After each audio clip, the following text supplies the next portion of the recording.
even in science and philosophy, an explanation entails a reduction. So to explain something entails reducing it to something else. Can you have an explanation without reductionism? If you redefine the sense of the word explanation, perhaps, but I personally wouldn't. I like the association between explaining and reducing. And I think most things in the world around us and in ourselves can be explained. They can be reduced. The problem is that you can't keep on explaining one thing in terms of another forever. Otherwise, you will eventually go into a circular loop and you explain exactly nothing because, it's just a loop. It's just begging the question, as philosophers say. So at some point, you hit rock bottom, and there has to be something that is a given. Something in nature must not be explainable. That must be the case so that you can explain everything else. One thing, at least one thing, cannot be reducible, and I think it's consciousness.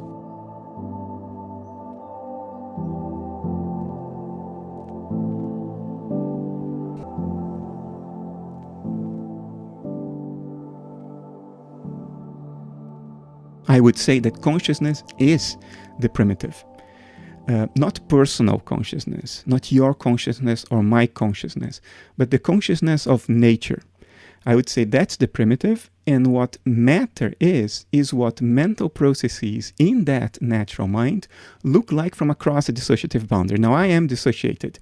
What is my dissociative boundary? Well, it looks like my eyes, my skin, my ears, my tongue, the surface of my body, and my sense organs.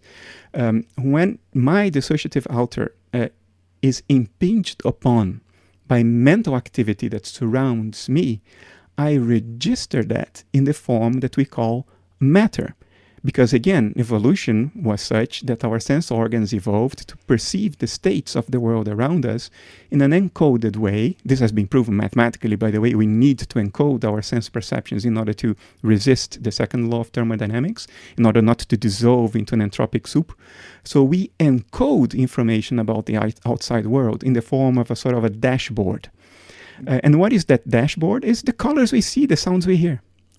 What you mean when you say that if we were to mirror reality exactly as it is, that we would dissolve in an entropic soup, is that Carl Friston?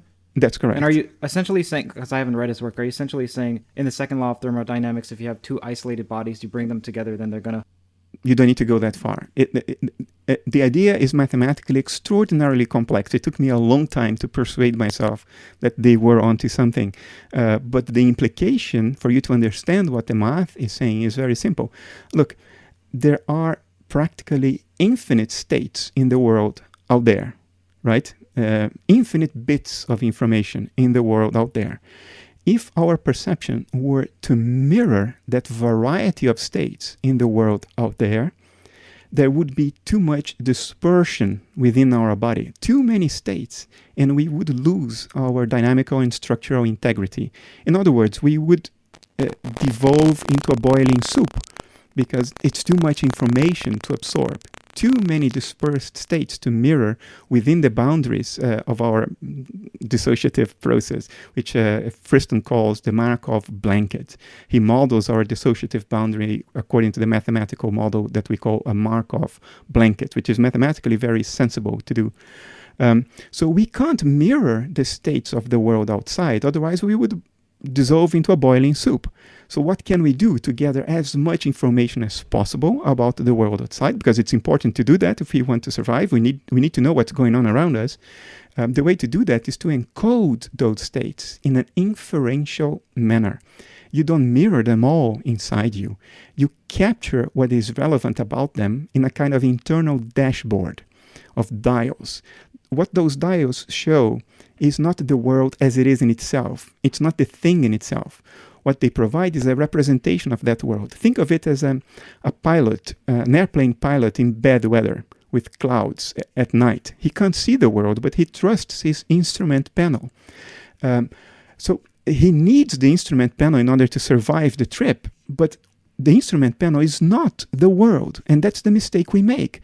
Our instrument panel has a name. We call it matter, the stuff we perceive around us. And it's important to take it seriously, because otherwise you will run under a truck. Otherwise, you die starving because you don't take seriously the fact that there is food in front of you. We should take it seriously, but we have to keep in mind that that instrument panel is not the world. The pilot's instrument panel is not the storm outside. It's not the clouds. It's not the sky. It's not the land underneath. It is a representation of it. And we make this mistake. We take the instrument panel to be the thing in itself. And there it goes terribly wrong, because it leads to impossible contradictory implications, which we can't solve because they are just the product of wrong thinking, illogical thinking, and we label them problems, and we promise that we'll solve them at one point. And it has other even more pernicious implications, like the belief that your consciousness will end when you die. Well, its state will certainly change. It will not be dissociated anymore. But we have absolutely no reason to think it will end just because the image of a certain process in consciousness has changed. You don't have any more reason to believe your consciousness will cease to be than you have to believe that if you wake up from a dream, you'll be dead. No, your dream avatar will be history, but you are not going to mourn it when you wake up. Your conscious state will change, but you will not cease to be as a raw subject of experience. And that's the pernicious part of this illogical road we've gone down for a couple of centuries now.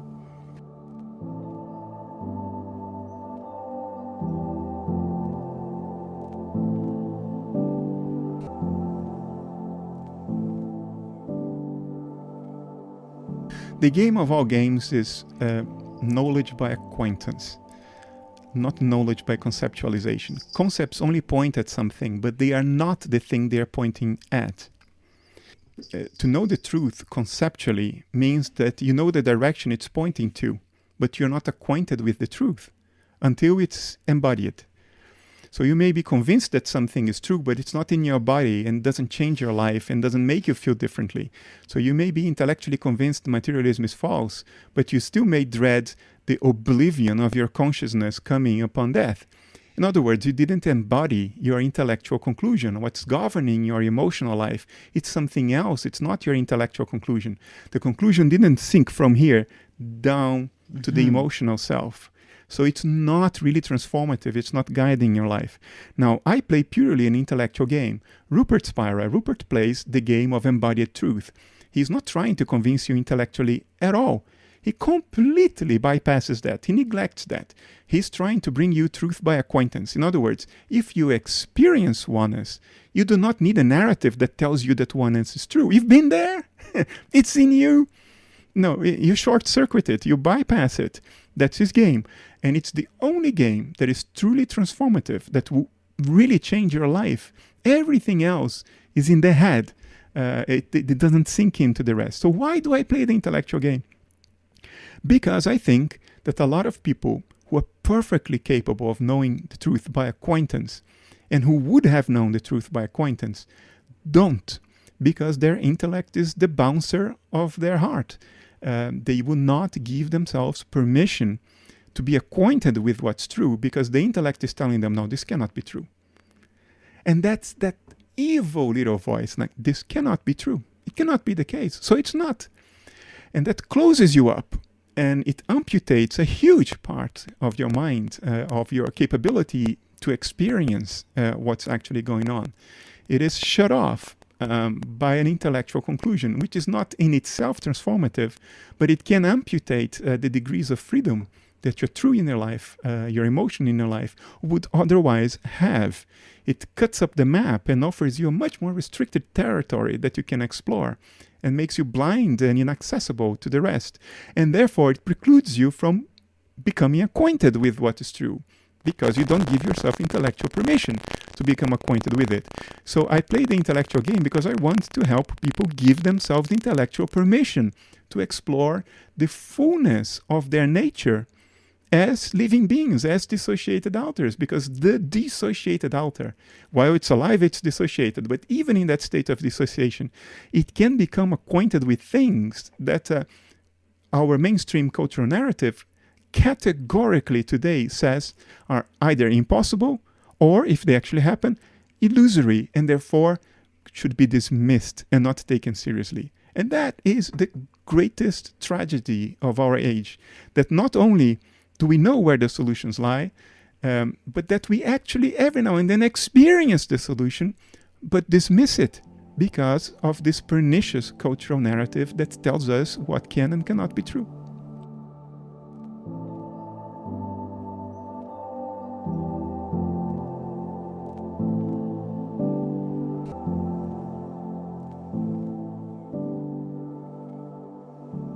You mentioned you had a great phrase. I don't know if you just came up with it. The intellectual side is the bouncer of the heart. Yeah, I often use this phrase. Okay, that's a great one. I haven't heard that. Now, should the heart be the ultimate adjudicator? That is, don't let the authoritative judgment go to the intellect, but only let it be the heart? Is there a mix? And then what decides that mix? Something above both heart and intellect? The heart is a metaphor. What I mean is your true emotional life, how you actually feel, irrespective of what you think you should be feeling. You see what I mean? We often tell ourselves, well, my life is great, everything is in order, and yet I'm massively depressed. And you can't pin it down. Your intellect doesn't have an answer, because according to the intellect, everything is okay. But your true feelings are what counts. They are your true self. The intellect is a construct on top of it. Your emotions are the foundation. And they are ultimately your real life. And you cannot escape that. So the heart is a metaphor for that. Maybe more than that, maybe the heart is the image of that particular part, that particular configuration of mind. Heart is a metaphor for your true emotional inner life. And then you say, well, should that be the judge? I would say the question is unnecessary, because it is how you feel. So you don't really have a choice there. Do I choose to feel that way or not? And that's our dilemma. We think the intellect has a choice, has a say on that. That if we tell ourselves, I achieved everything I wanted, so I should be happy, and therefore I am happy. Well, guess what? You don't get to choose. You may achieve everything you think you wanted, and you still may be massively depressed inside, because the life you truly live is the life of how you feel, not the life of what you think. So, in that sense, the heart is the master, whether you admit it or not, whether you want it or not, whether you can rationalize it or not. You are living your heart. By definition, what you live is your heart, not what you think. When the intellect is in charge, quote unquote, it's because the heart let it be. No, well, it's never in charge. You always feel the way you feel, regardless of what you think about it. But I'm taking this bouncer analogy too far then. No. You feel the way you feel, but you could feel differently if only your intellect would give you permission to experience that other thing. So the intellect is a filter, but it's not how you feel. You feel the way you feel. What your intellect thinks may correlate with how you feel, but that correlation usually works the way around. You feel the way you feel, and then you look for an intellectual explanation for why you feel the way you feel. Yeah. But the other way around doesn't work. You can't tell yourself to be happy. You can't convince yourself that you are happy. But if you are unhappy, and you could come out of unhappiness by exploring a previously unknown room in the mansion of your mind, the intellect doesn't really close that door to you, but it convinces you that it's unnecessary to open it.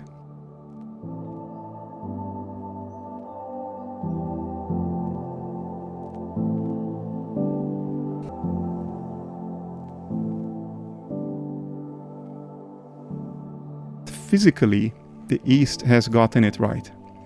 And it keeps popping back up even in the West. And eventually we have to confront the reality of what people in the Indus Valley, centuries before Asoka, centuries before Alexander the Great came into the neighborhood, already knew. So that comes from the Indus Valley 3,500 years ago. And I think they got it. They nailed it, okay? Where I wouldn't go with the East, and that's my personal answer, where I am a Western to the bone, is that although I am convinced that personal agency, our personal sense of self, is an illusion, I do think it's an illusion with a role to play. Nature has done this, all right? So how did this come about? Is there a why? Is there an instinctive why? I'm sure it's not a premeditated plan, like the Christian God, but we've come to this, and everything in nature seems to be pushing in that direction. Evolution by natural selection, that has to be an environment conducive to that. The whole of nature seems to be pushing in that direction of self-reflective, seemingly personal conscious agents. I wouldn't dismiss that as some kind of cosmic error that we need to grow out of. I think we need to understand what is probably ultimately truth, but without dismissing the kind of experience that is made possible through the illusion of individual agency. Look, it's through dissociation that we can contemplate the universe from a side that's not available to God, if I'm allowed to use this word in a metaphorical sense. It is by being dissociated that we can look at God from the other side in a self-reflective manner, because self-reflection is the product of evolution by natural selection. We've paid a very dear price over 3.5 billion years of evolution on this planet to develop the ability to say, I am a thinking entity. Nature has invested a lot in this bloody affair. Illusory as it may be, a lot has gone into this. So I am not dismissive of it. I am with Jung on this. I am not for dismantling the images. I am not for meditating ourselves out of existence and becoming into some mental space in which nothing really happens, becoming completely disengaged from the world, from the others. I'm not for that. I think this is all an illusion, but I think it's an illusion worthwhile to play along with. But just keeping in mind at all times that it is an illusion. Don't get completely taken in when you're playing the game, but by all means do play the game. Nature has invested a bloody lot in this. We have to have faith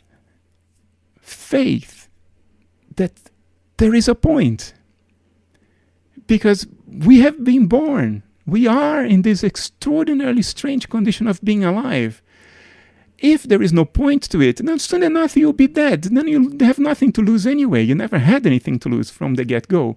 But in the off chance that there is an instinctive point to this, that this is pushing towards something, some desperate need, instinctual need for self-knowledge operating through us, into which nature is investing unfathomable amounts of suffering, if there is an off chance that this may be the case, I think it's our moral duty to play the game, not to get taken in by it, but to play the game and explore the world from this perspective. Experience your suffering, contemplate it, ponder about it. No, we are in this situation, not forever, soon enough we will not be.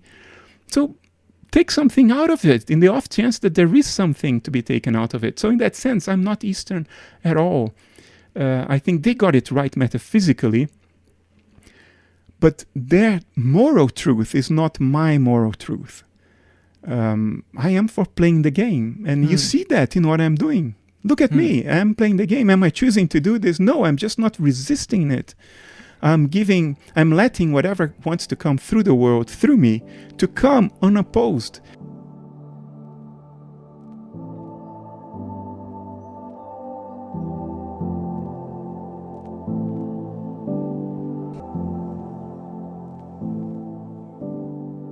And it took me over 10 years of holding this philosophical position I hold today for this to become something that really comes out of my bones, as opposed to an intellectual, conceptual thought. So today, and I can't tell you how much relief I feel in being able to say this with a hand on my heart and in all honesty. Today, not last year, not the year before that, not the 10 years before that, I live my philosophy. I embody it. And I feel an amount of peace today that 1 year ago would have been unthinkable. And what brought me to this was suffering. 2 years ago, I almost killed myself twice because of a health condition that is incurable, but will never kill me, just make me suffer beyond belief. I have a particularly hard form of tinnitus, which people say ringing in the ears. But in my case, it sounds like a dentist's drill, about 1 meter distance, one on each side. And it's constant. Right day and night. It's the last thing. Right now, of course, especially when I put a headset on and I block environment sounds, then I lose auditive depth. And then I hear it constantly. It's the last thing I hear when I fall asleep. It's the first thing I experience when I wake up. And when this really got worse, I have had it for 8 years or 9. But when it really got worse, beginning of 2019, twice for half an hour, the idea of killing myself was not abstract at all. It was something very, very real, very concrete in front of me, a very serious possibility that I was considering. Now, in a ways that for reasons that I cannot explain, this suffering has brought me to the state of peace I am in now. So for the first time, my philosophy, it has always been not abstract from me. I have always been a philosopher in the classical sense, in the sense that philosophy is not a job for me. It's my guidance, it's my guide to life. Yeah. So it has always been like that to me. But embodying my philosophy is very recent. And it's with an unending amount of joy that I'm able to say that to you with a hand in my heart, in all honesty. I have surrendered my personal self. And life has become fantastic, meaningful, pleasant. Of course, it will not last forever. At some point, I'll get sick. I will lose someone I love, as it has happened before, and it will be a whole bloody nightmare again. But look, I am in peace right now. I'll take it. I don't know how long it will last, but I'll take it with gratitude. And it just makes my philosophy come to life in me and increases my commitment to it. My commitment, my core subjective commitment to it, not the commitment of Bernado Kastrup. Bernado Kastrup never wanted to do this, never wanted to write books, never wanted to leave the corporate world, never wanted to become a more or less known philosopher. Bernado Kastrup wanted to be a business executive and actually got to that and then gave it up. You sold it to IBM. Yeah. Bernado Kastrup had other plans about the ideal partner. My partner today, my girlfriend today, is the choice of the unconscious. It's the true choice. It's the person that needs to be in my life. It's the person nature wanted me to be with, in the sense that she and I are nature. And it was very different before. It's a totally different way of relating to each other, to yourself, to the world. Very peaceful. And everything happens naturally, effortlessly. Giving an interview to you, I've been speaking for 3 hours and 15 minutes. More actually, because I started recording later. I'm cognizant of your time and I apologize. It is flowing. It's flowing effortlessly. Yeah. But that's what I'm trying to say. It flows effortlessly. My books flow not effortlessly. Now I will confess to that. Giving birth to a book is like giving birth. It's painful. It wakes me up at 3 a.m. and puts me in front of this computer at 3 a.m. Even if I have to wake up at 7, go to work the next day. Every book, it's like a ball of hot iron that comes up your esophagus and you need to spit it out. And the only way to spit it out is to finish it. And now it's easier because I don't resist it. If that's what's going to come tomorrow, then that's what's going to be. And so let it be. So there is freedom in what philosophers of old would say, the slavery to the daimon. And the daimon is that superior force that forces you to do things in life as a philosopher. Oh, daemon. So, like, okay, a daemon, like diamond. Aristotle had daimon or daemon, depends on the spelling. Aristotle had a daemon who told him what not to do. There are other philosophers who have a daemon. Socrates, sorry. Yeah. And there are other philosophers that have a daemon that tell them what to do. So surrendering to slavery towards my daemon has been the ultimate freedom. So the freedom is not the ego winning over. stealing the god from the fire, stealing the fire from the gods and making the universe what it wants to be. That's impossible, because the ego doesn't even exist. It's a psychological configuration. It's a psychological phenomenon in the pejorative sense of the meaning. Meaning it's not really there. It's just something your mind is making up. That's what it is. So how can it control the world? It's not really there to begin with. How can something that doesn't exist control what does exist? Was there a moment or an insight that brought you from that place of suffering to now, or was it a gradual process? Gradual process. Yeah, it happens under your nose.